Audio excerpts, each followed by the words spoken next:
পুজো পার্বণে আমরা যে নিরামিষ ভোগের খিচুড়ি খেয়ে থাকি বা বর্ষার দিনে নিরামিষের দিনকেও আমরা এই খিচুড়ি খেয়ে থাকি, তার রেসিপি আজকে শেয়ার করব।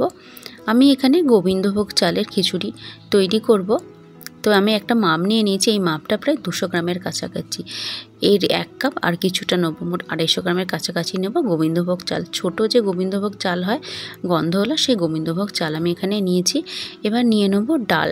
ডালটা আমি এটা 2 কাপ নেব। এটা 200 গ্রাম, প্রায় 400 গ্রামের ডাল নেব। 2 কাপ নিচ্ছি। ডালের পরিমাণটা এখানে বেশি দিচ্ছি, তাই গোবিন্দভোগ চালের যেহেতু খিচুড়ি আর একটাই ডাল ইউজ হবে, মুগের ডাল, তো ডালের পরিমাণটা এখানে অবশ্যই বেশি দিতে হবে। 250 গ্রাম চাল আর 400 গ্রাম মুগের ডাল। তো এই ডালটাকে আমি হালকা ভেজে নেব, 5 থেকে 7 মিনিট হালকা মুগের ডালটাকে ভেজে নেব। একটু হালকা লাল করে ভেজে নেব। যখন হালকা লাল করে ভাজা হয়ে যাবে তখন এটাকে তুলে নেব। তো ডালটা আমার ভাজা কমপ্লিট। এবার কিছু ভেজিটেবলস দেবো। আমি এখানে বরবটি কড়াই দিচ্ছি আর দেবো গাজর। ভেজিটেবলসটা আপনারা পছন্দের মতো কম বেশি করে নেবেন। বরবটি কড়াইটা ভেজে নিয়েছি, এবার দিয়ে দেবো এখানে গাজর।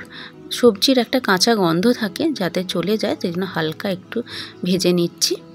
এবার একটা হাঁড়ির মধ্যে জল গরম বসিয়ে দিয়েছি। এবার চাল আর ডালটা দিয়ে দেবো। আমি যে বাটিটা থেকে চাল আর ডাল দিচ্ছি সেই বাটিরই 2 কাপ মতো, মানে 2 বাটি মতো আমি এখানে জল দিয়েছি, বড় বাটির। চাল আর ডালটাকে ভালো করে ধুয়ে নিয়ে এবার দিয়ে দিচ্ছি। দিয়ে এটাকে এবার ফুটতে দেবো। দিয়ে দেবো চাপা। যখন এটা ভালো মতো ফুটে যাবে তখন এতে দিয়ে দেবো আমি আলু। খিচুড়ির মধ্যে একটু আলু দিলে না ভালো লাগে না, তাই আমি এখানে বড় বড় সাইজ করে আলু কেটে আগে থেকে ভেজে নিয়েছি। তাই জলটা যখন ফুটে গেল আলুটাও তখন দিয়ে দিলাম, যাতে তাড়াতাড়ি সেদ্ধ হয়ে যায়। দিয়ে এটাকে আবারও চাপা দিয়ে দেবো। জলের পরিমাণটা এই বাটিটা 2 বাটি আমি দিয়েছি। এটাকে আবার চাপা দিয়ে দেবো ফোটার জন্য। এটা যখন ফুটে যাবে ভালো মতো তখন দিয়ে দেবো সেই ভেজিটেবলসগুলো, গাজর আর বরবটি কড়াই দিয়ে আবারও চাপা দিয়ে দেবো ফোটার জন্য। এবার আমি কাজু কিশমিশ দেবো, সেগুলোকে ভেজে নেব। যে কড়াইটাতে বরবটি আর গাজর ভেজেছি সেই কড়াইটাতেই এই কাজু কিশমিশগুলো ভেজে নিচ্ছি।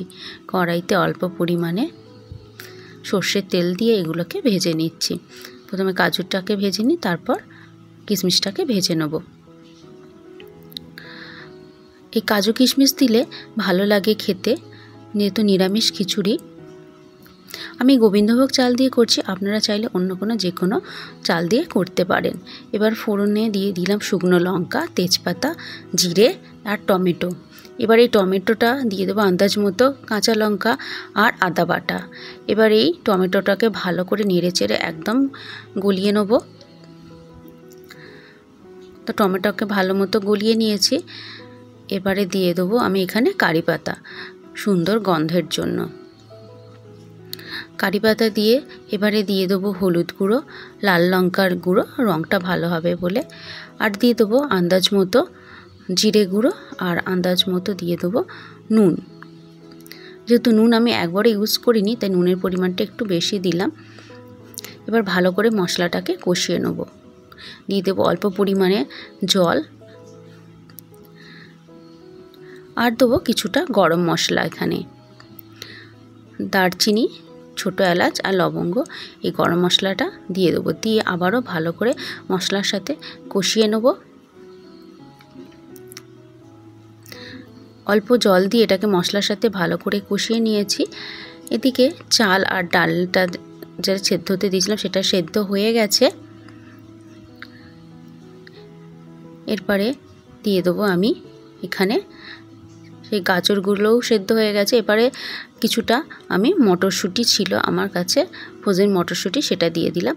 আর যে মশলাটা রেডি করেছিলাম, কষিয়ে নিয়েছিলাম, সেই মশলাটা এবার দিয়ে দেবো। দিয়ে ভালো করে মিশিয়ে নেব।